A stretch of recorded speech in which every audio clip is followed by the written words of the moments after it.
Bismillahirrahmanirrahim. Assalamualaikum warahmatullahi wabarakatuh. Perkenalkan, nama saya Muhammad Priya Sadida. Saya dari kelas 3B Akuntansi Manajerial. Yang dimana pada kesempatan hari ini saya ingin mereview kembali mengenai bab 5 tentang kertas kerja audit.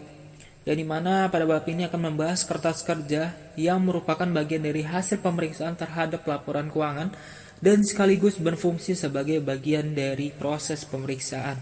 Kita masuk pada definisi dan tujuan kertas kerja audit, yang dimana kertas kerja adalah catatan-catatan yang diselenggarakan auditor mengenai prosedur audit yang ditempuhnya, penguji yang akan dilakukannya, informasi yang diperolehnya, dan kesimpulan yang dibuatnya berkenaan dengan pelaksanaan audit. Kemudian ada beberapa tujuan yang dapat dicapai dengan pembuatan dan penyimpanan kertas kerja, yaitu yang pertama, memberikan dukungan yang prinsipil atas laporan audit. Kemudian yang kedua, sebagai alat untuk melakukan koordinasi, mengorganisasi, dan mengawasi pelaksanaan seluruh tahapan audit. Kemudian yang ketiga, bukti bahwa audit telah dilakukan sesuai dengan standar auditing. Kemudian yang keempat, sebagai pedoman dalam melaksanakan audit berikutnya. Dan yang terakhir, yang kelima, yakni kertas kerja juga berhubungan dengan ketiga kelompok standar auditing, yakni standar umum, standar pekerjaan lapangan, dan standar pelaporan. Yang dimana pembuatan kertas kerja ini ada 4 teknik dasar yang digunakan dalam pembuatan kertas kerja.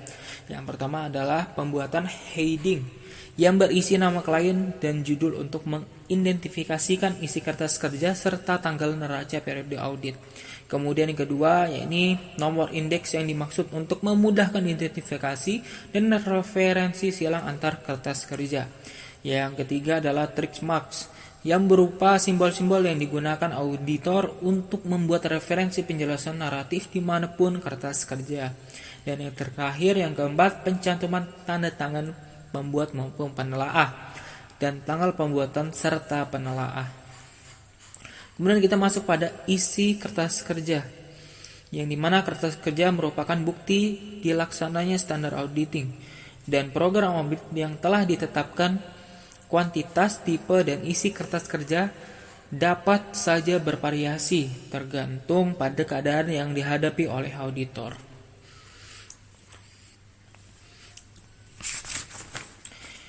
Kemudian ada hal-hal yang harus diperhatikan dalam membuat kertas kerja.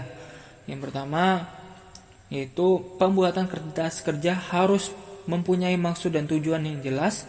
Kemudian kedua, hindarkan pekerjaan saling menyalin yang tidak diperlukan. Kemudian yang ketiga, buktikan keterangan lisan yang diperoleh melalui pengajuan pertanyaan. Kemudian yang keempat, jangan meninggalkan suatu pertanyaan tanpa ada jawaban yang jelas. Kemudian yang kelima, tuliskan segala masalah relevan yang ditemukan pada saat melaksanakan audit. Kemudian ada tipe kertas kerja yang dimana terdiri menjadi 6. Yang pertama adalah program audit, yakni program audit merupakan daftar prosedur audit untuk pemeriksaan elemen-elemen tertentu.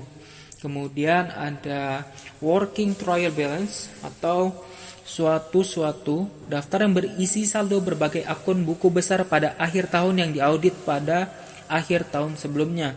Kemudian ada jurnal penyesuaian dan pengklarifikasi kembali, yang dimana auditor mungkin mengalami kesalahan dalam catatan audit dan laporan keuangan karena salah memahami dan salah interpretasi terhadap prinsip akuntansi yang berlaku umum.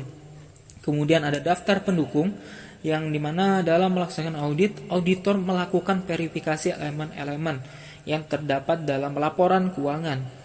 Kemudian yang kelima ada daftar utama, yang dimana semua informasi yang dicatat dalam daftar pendukung diringkas dalam daftar utama.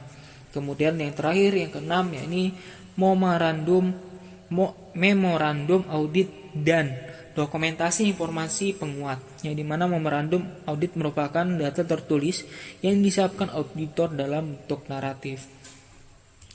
Kemudian kita masuk pada susunan kertas kerja yang terdiri menjadi 9, ya. Ini adalah draft laporan audit, yang kedua adalah laporan keuangan audit, yang ketiga adalah ringkasan informasi bagi penelaah, yang keempat adalah program audit, yang kelima adalah laporan keuangan atas neraca lajur yang dibuat klien, yang keenam adalah ringkasan jurnal penyesuaian, yang ketujuh adalah working trial balance, kemudian yang kedelapan adalah daftar utama, dan yang terakhir yang ke-9 adalah daftar pendukung.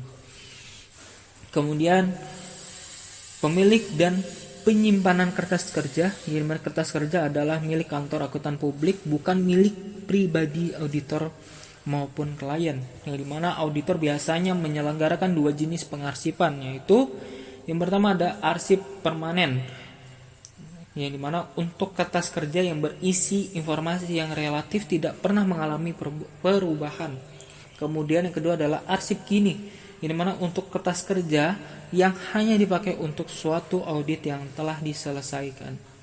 Kemudian saling hubungan antar kerja audit, di mana untuk suatu bagian pengaudit yang saling berkaitan, kertas kerja audit yang dihasilkan tentu saling berkaitan pula. Dengan demikian antar kertas kerja dapat terjadi saling hubungan dengan cek silang. Ada pula kertas kerja yang menggunakan komputer. Dengan kemajuan teknologi komputer, pembuatan pengarsipan kertas kerja dapat dilakukan dengan komputer dengan segala perangkatnya. Mungkin itu yang bisa saya sampaikan. Semoga bermanfaat. Wassalamualaikum warahmatullahi wabarakatuh.